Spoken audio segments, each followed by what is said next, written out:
palabra a la legisladora Gisela Garzón Monteros.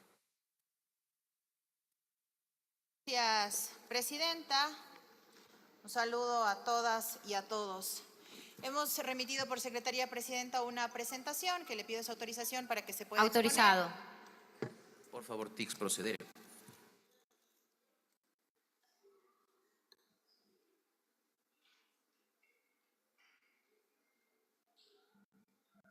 Para conocimiento de todas y de todos, esta comisión está conformada por la representación de diferentes bancadas, incluido el gobierno nacional, y contó con la participación de diferentes expertos y expertas que daré a conocer durante mi exposición y que fueron sugerencia de las y los integrantes de la mesa.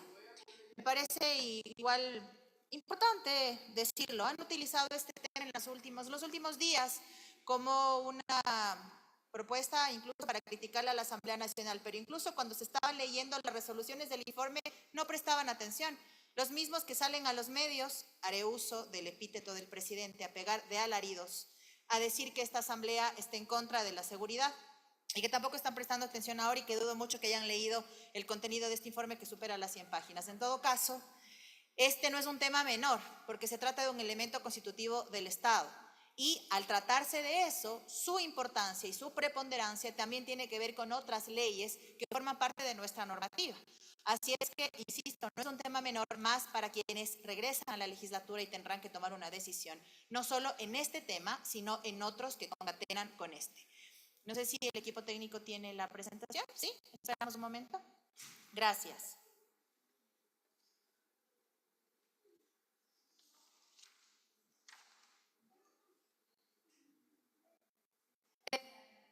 Proceda, señor secretario. Sí, por favor, TICS, proceder.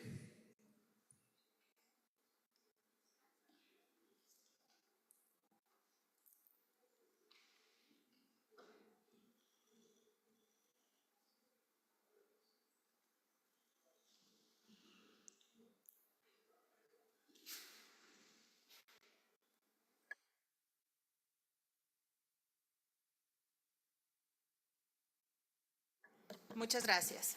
Entonces, conforme dictamina el procedimiento, ponemos en su consideración el informe para primer debate de la comisión ocasional que trata la reforma parcial al artículo 5 de la Constitución de la República del Ecuador. La mesa está conformada por quien les habla y lo preside, y debo agradecer el trabajo de los colegas Rafael Dávila como vicepresidente, Sandra Sánchez, Mariana Yumbay, César Uxcha, Lourdes Natalie Morillo y Jorge Peñafiel, que integran la mesa y que formamos parte del tratamiento y la construcción de este informe. Para llegar a este informe, los equipos técnicos mantuvieron reuniones permanentes para ir nutriendo con base en los aportes y las perspectivas de cada uno de los comisionados. Pero este informe no tiene posturas, es decir, no establece si sí o no la presencia de bases extranjeras, primero porque no corresponde por procedimiento y segundo porque este pleno debe ser parte de la reforma constitucional. Es decir, las y los integrantes de la legislatura tienen que debatir y dejar clara su postura.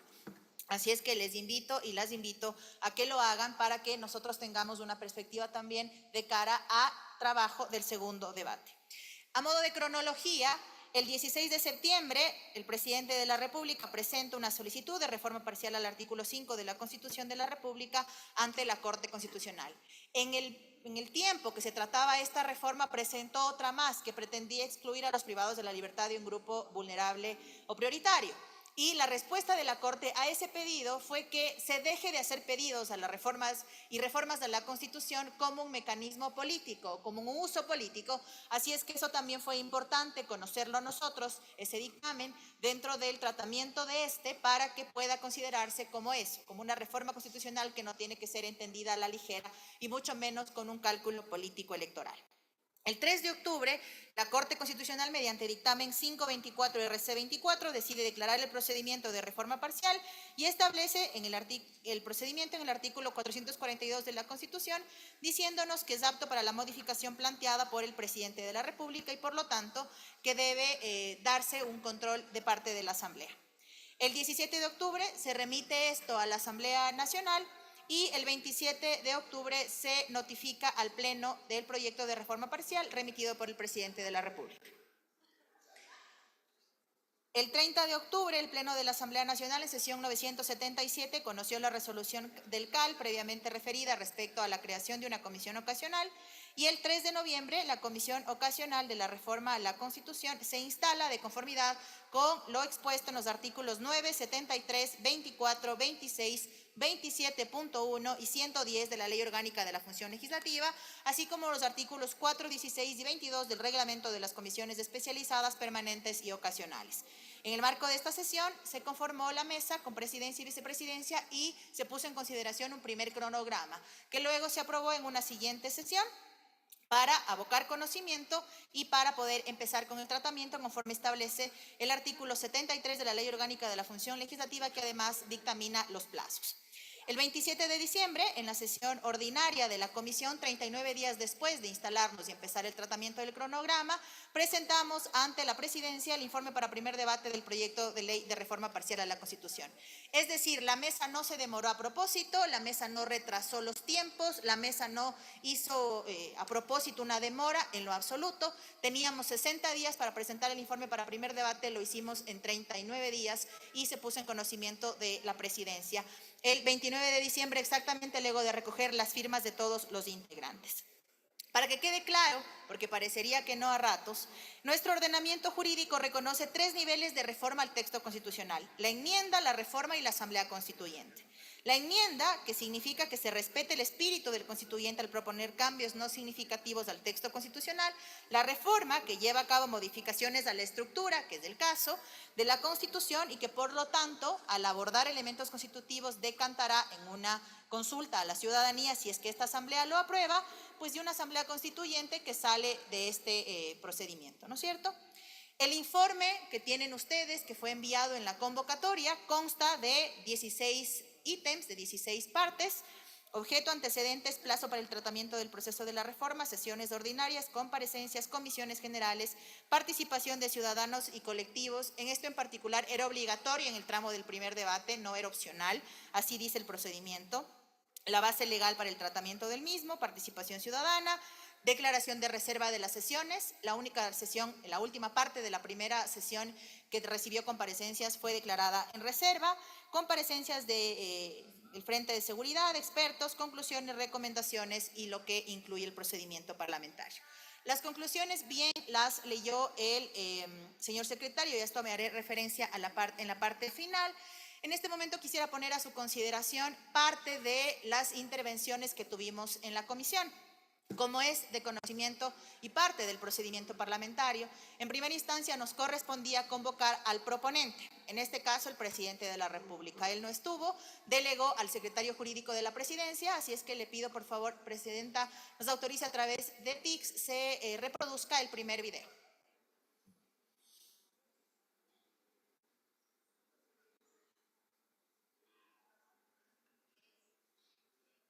Autorizado. Es por eso que les hago notar que el artículo 416 de la Constitución, en su numeral 4, nos habla de que el Estado ecuatoriano, o en sus relaciones con la comunidad internacional, promueve la paz, el desarme universal, condena el desarrollo y uso de armas de destrucción masiva y la imposición de bases o instalaciones con propósitos militares de unos estados en el territorio de otro. Este artículo, si bien muchos han indicado por qué no se lo está reformando, la explicación es porque nosotros como Estado ecuatoriano y como gobierno nacional seguimos condenando la imposición de bases militares. Y es un tema en el que estamos de acuerdo todos. Ningún otro Estado ni ningún otro grupo militar extranjero tiene por qué imponerse en el territorio nacional una base militar. Lo que nosotros estamos cambiando, proponiendo el cambio, es hacia una cooperación militar de bases extranjeras, pero consensuada.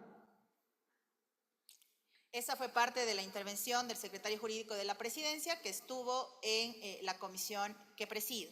Como correspondía, la comisión cumplió con 12 sesiones, en primera instancia con 15 autoridades Esto significó el delegado del presidente de la República, la señora canciller, el ministro de Defensa, el delegado de la ministra del Interior de ese momento, el comandante general de la Policía, de las Fuerzas Armadas, del CIES, y al tratarse de un elemento constitutivo del Estado, creímos pertinente invitar al resto de funciones del Estado, de los cuales la Corte Constitucional se excusó y los demás estuvieron presentes, titulares o delegados. Por el tiempo que teníamos para tratar, aceptamos la presencia de delegados, siendo claros que nuestra ley orgánica de la función legislativa no lo permite así.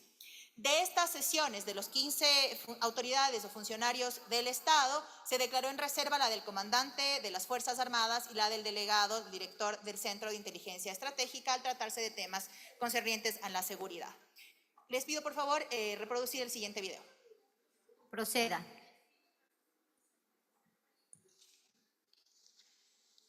En este contexto, es importante poner en su conocimiento, señores comisionados, que el Ministerio de Defensa Nacional y las Fuerzas Armadas mantienen varios mecanismos de cooperación con países vecinos de la región, del hemisferio y también de otros continentes. Ejemplos claros de ellos son las comisiones binacionales fronterizas con Colombia y Perú, conocidas como Combifron, en las cuales el intercambio de información e inteligencia es su base fundamental. Así también somos parte de todos los mecanismos de cooperación en materia de defensa y militar en el marco de la Organización de Estados Americanos. Contamos de igual forma con instrumentos bilaterales de cooperación, entre los que resalto por su importancia los suscritos con los Estados Unidos de América, entre ellos los acuerdos relativos a estatutos de las fuerzas, operaciones contra actividades marítimas transnacionales ilícitas y asistencia en interceptación aérea. Las intervenciones completas de los funcionarios y funcionarias, de no darle el tiempo, no las pondremos, pero siguen públicas en las redes sociales conforme establece el procedimiento. Luego de la presencia de las autoridades, recibimos diferentes expertos, 11 en total, propuestos, insisto, por los integrantes de la mesa, algunos se excusaron, que nos dejaron una serie de aportes importantes y que espero que lo puedan revisar, insisto, para la decisión final de cara al segundo debate, y que incluso ustedes, colegas legisladores, a quienes están prestando atención, por supuesto, puedan formar parte de la comisión en el segundo debate con sugerencias de expertos y expertas en materia de seguridad y en materia de seguridad con enfoque geopolítico para poder seguir sumando sus conocimientos en esta mesa. Por eso, cuando asumí la presidencia de la comisión, dije ante los medios de comunicación que sería relevante contar también con la experticia de aquellos profesionales que, contando en sus países con bases extranjeras, puedan darnos una perspectiva de este tema. Y así logramos tener la presencia de un experto en seguridad colombiano que nos dejó algunos criterios. Por favor, el siguiente video.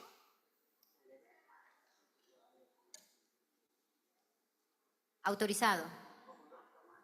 Los acuerdos que autorizan el establecimiento de bases militares extranjeras incluyen, en su gran mayoría, si no en su totalidad, y esto es algo que invito a revisar previa a cualquier suscripción de algún tipo de acuerdo de seguridad y defensa nacional, cláusulas de inmunidad legal para los soldados o miembros de las Fuerzas Armadas extranjeros. Esto significa que pueden estar exentos de responsabilidad legal por crímenes cometidos en el país receptor o en el país anfitrión.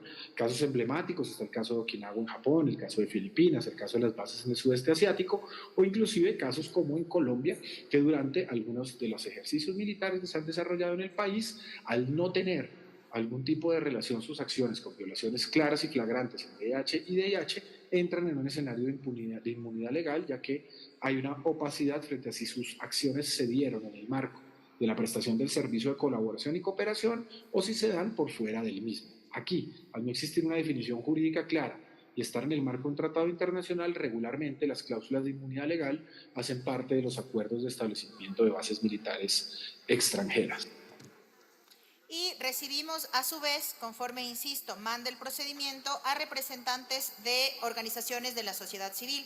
Formalmente a la comisión nos llegaron la petición de la Coordinadora por la Paz, la Soberanía, la Integración y la No Injerencia, la organización Unitierra, y también recibimos la presencia de la Organización Internacional para el Desarrollo del Derecho, con la presencia de su presidente, el doctor Gustavo Yalc. Todo esto, insisto, está colgado en las redes sociales, es posible que lo vean, son sesiones de extensa, sí, pero nos dejan varias perspectivas importantes alrededor de la seguridad. El último video, si es tan amable, a los compañeros de TICS. Autorizado. Con la base de Manta hasta el año 2009, el promedio de homicidios en el Ecuador era una tasa de 15 homicidios por cada 100.000 habitantes. Entre 12, 14, 17, promedio 15.7, casi 16 homicidios por cada 100.000 habitantes. La base de Manta sale en el año 2009 y los homicidios en nuestro país caen constantemente durante esos 10 años. El promedio es de 10, 5 puntos menos, pero su punto más bajo en el año 2017, el Ecuador es uno de los países más seguros de América Latina, con 5 homicidios por cada 100.000 habitantes. Entonces, con base de Manta, 15 homicidios por cada 100.000 habitantes. Sin base de Manta, 5 homicidios por cada 100.000 habitantes. ¿Y qué pasa después? Pues ahora tenemos un promedio de 17 en estos años y en el 2023 cerramos con 45 homicidios por cada 100.000 habitantes. Entonces, la pregunta sería, ¿es la presencia de una base extranjera el punto determinante de esto? ¿O este análisis de seguridad ciudadana pasa por otras variables bastante más complejas y de mayor responsabilidad de los gobernantes, con una visión integral para poder proporcionar a los habitantes de un territorio la seguridad que es quizás una de las principales funciones del Estado?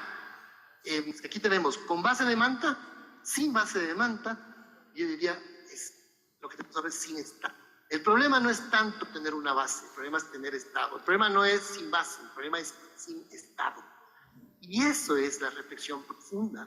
Y desde ahí deberían los gobernantes reflexionar y proponer las respuestas reales a las personas y no tal vez jugar con un aspecto tan importante como la seguridad ciudadana por aspectos tal vez de coyuntura política. Bien, todo lo que hemos presentado, más por supuesto el resto de aportes, nos han permitido presentar las siguientes conclusiones, que si bien dio lectura el señor secretario en la parte pertinente, me voy a permitir puntualizar de manera breve. Definimos entonces que este tema, la soberanía, es un elemento constitutivo del Estado y debe, además, lo leo textualmente, como está descrito en el artículo 5 de la Constitución, y puede estar reflejada de distintas maneras a través de la suscripción de instrumentos internacionales que deberán de forma obligatoria contar con el aval de la Corte Constitucional y de la Asamblea Nacional en calidad de representación ciudadana. Varios criterios dentro de la mesa hicieron también énfasis a la postura de Naciones Unidas alrededor de la atención a la seguridad, y seguramente los compañeros integrantes de la comisión harán énfasis también en ese sentido. Otra de las conclusiones es que, de acuerdo al resultado de las exposiciones de autoridades y expertos en la materia, se colige que el ejercicio de la soberanía debe encontrar su límite y fundamento en los principios generales de las relaciones internacionales, los instrumentos internos aprobados y ratificados por el Ecuador, internacionales también en materia de derechos humanos, así como los principios erga omnes en relación con la dignidad e igualdad de los seres humanos. Es decir, que nosotros nos comprometemos como legisladores a tener en claro de qué convenciones, de qué tratados internacionales somos país firmante para ponerlo en tratamiento del debate y no exceder dichos parámetros. De las distintas exposiciones expresadas por autoridades y expertos en la materia en el seno de la comisión, se desprende que la soberanía encuentra su fundamento tanto en los tratados y convenios internacionales negociados y suscritos entre Estados, como en el reconocimiento de las limitaciones individuales que enfrentan los Estados para combatir eficazmente problemas transnacionales, como la inseguridad. Esta realidad, sumada a las crecientes necesidades regionales y mundiales, impulsa a los Estados a trabajar de manera coordinada y conjunta mediante instrumentos internacionales que permitan aunar esfuerzos y recursos para enfrentar desafíos que trascienden las fronteras. Parece una conclusión menor, pero no lo es. Estamos hablando de trabajo coordinado, no de mentiras anunciadas para uso conveniente, de trabajo coordinado con resultados reales, de un trabajo coordinado además que incluya responsables, que incluya plazos, tiempo y resultados. Y por supuesto, eso tiene que venir de la mano con un debate mucho más amplio cuyas responsabilidades queden sobre la mesa. En cualquier caso, todo acuerdo internacional de cooperación que celebre el Ecuador en materia militar y o de seguridad deberá observar de manera ineludible e indiscutible los principios establecidos en la Constitución de la República en cuanto a la igualdad ante la ley. Uno de los expositores en la comisión, además, hizo énfasis respecto a que al tratarse de un elemento constitutivo del Estado, tiene o viene de la mano con una serie de normativa adicional que, de aprobarse, tiene que considerarse para una reforma de ser el caso. Le pido, por favor, señorita presidenta, autoriza a través de secretaría la lectura del artículo 339 Proceda. del COIP. Artículo 339 del COIP, numeral 3. Consultor, señorita presidenta, denme un segundito. por Gracias, favor. señor secretario.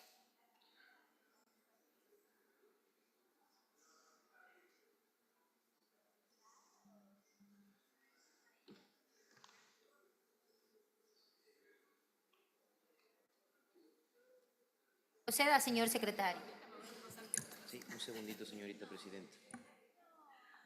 Pase, pase.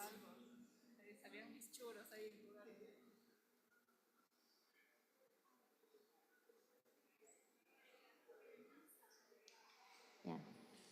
Con su autorización, señorita presidenta, procedo a la lectura del artículo 339 del Código Orgánico Integral Penal. Actos hostiles contra el Estado. La persona que participe en actos de hostilidad o en conflictos armados contra el Estado será sancionada con pena privativa de libertad de 10 a 13 años en cualquiera de los siguientes casos. Primero, suministre información que facilite la agresión por parte de otro Estado. Segundo, tome las armas en contra del Estado ecuatoriano. Tercero, permita que se establezcan bases o instalaciones militares extranjeras o se dan bases nacionales o fuerzas militares a otros estados con propósitos militares. Hasta la lectura del artículo 339, señorita presidenta. Muchas gracias, señor secretario. Presidenta, cierro con esto. Es importante entonces entender la relevancia, vuelvo a repetir, de un elemento constitutivo del Estado. No es un tema menor porque atraviesa otras normativas que están vigentes en nuestro país y no es un tema menor ni una cuestión de reducir la soberanía a la nada cuando, vuelvo a insistir, se trata de un elemento constitutivo del Estado. En este y otros temas, los expertos plantearon parte de las conclusiones del informe. Así es que queda claro que esto ha sido no solo un tema participativo, sino que ha cumplido con todos los parámetros que establece la normativa, que tuvo al proponente en primera instancia y que ha recibido la participación de la sociedad civil y de expertos y expertas. Vuelvo a hacer el llamado, presidenta, compañeros, colegas legisladores, a formar parte de este debate que una vez que se concluya ante el Pleno tendrá un nuevo momento en la comisión. Que sugieran expertos y expertas, que participen de este tema, que no se trate el tema de la seguridad y mucho menos el tema geopolítico de manera ligera. Que no se piense que es una cuestión únicamente de lanzar cualquier anuncio y que quede ahí, porque se trata de vidas que se afectan ante la inseguridad y que no pueden estar expensas de ofrecimientos vacíos. Y en este caso en particular se planteó esta reforma como una alternativa para enfrentar la inseguridad, pero los datos nos cuentan otra cosa. Le pido, presidenta, que en su momento pueda hacer uso de la palabra como asambleísta en el debate para dar algunos argumentos que, para no perder objetividad, no lo haré en este momento como representante de una comisión que me honro presidir. Muchas gracias.